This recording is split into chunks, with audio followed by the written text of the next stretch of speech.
i-share ko sa inyo kung paano magpangat sa suka ng jute malo or saluyot. Ayan guys, ito guys ay galing sa ating garden. Napakarami doon, tumutubo sila. Ayan, so nag-harvest lang ako yung ano niya, dahon. Ayan, so lulutuin na natin. So yan guys, magpakulo lang tayo ng water.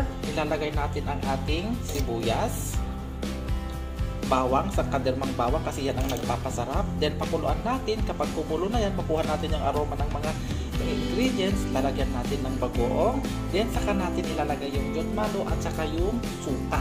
Ganyan lang guys ang pagluto natin ng pinangat na jute malo or saluyot recipe. So yan, since wala akong luya, yung luya powder ang nilagay ko. Ayan, as you can see. Ayan. So yan guys, kumukulo na. Lagyan na natin yung ating bagoong. Ayan. And maglalagay na rin tayo guys ng betchin.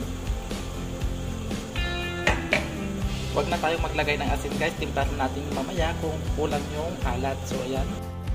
So yan. Kumulo na yung ating water. So ayan, lagyan na natin yung ating jute malo or yung ating saluyot. Ayan, napakasarap ito guys. Ayan, so i-dip lang natin. Ayan, ganyan. Then saka natin ilalagay yung suka mamaya. Takpan natin at lutuin natin in 5 minutes. So ayan, ilagay na natin yung suka. Pangpangat natin. Ayan, para lalong masarap. Ayan. May sili pa yan.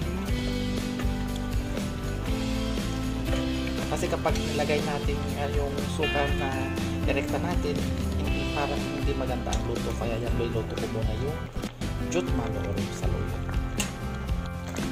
Ayan na, luto na ang ating pinangat sa suka na jute malo at saluyot. Ayan, kainan na, chimbogan na mga kapatid. Ang sarap ng ulam ko ngayon. Saluyot.